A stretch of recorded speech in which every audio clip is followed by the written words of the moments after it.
Welcome to Sweet Life Beat Life. We hope this video helps. You start by inspecting the file. Resolution, frame rate, and bitrate tell you why pixels appear blocky. Once you have those numbers, make a full backup and load the copy into your editor or AI enhancer. Begin with light temporal denoising to reduce compression artifacts and remove visible noise before any upscaling step.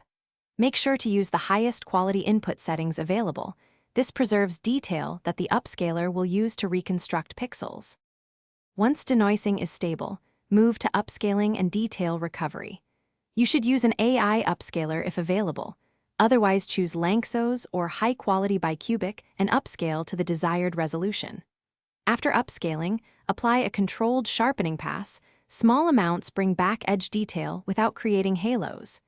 Then rebalance color and contrast so restored detail looks natural. Make sure to preview at native resolution and pause on motion to evaluate temporal. You finish by exporting a short test clip using a high bitrate and a modern codec to preserve the new detail.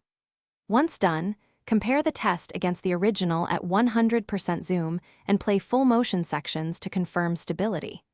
If you see ringing or blockiness, make sure to dial back sharpening, increase denoise slightly, or try a different AI model. These tweaks usually remove artifacts. Finally, render the full file only after the test proves the set. Thanks for watching. Consider subscribing if we helped you.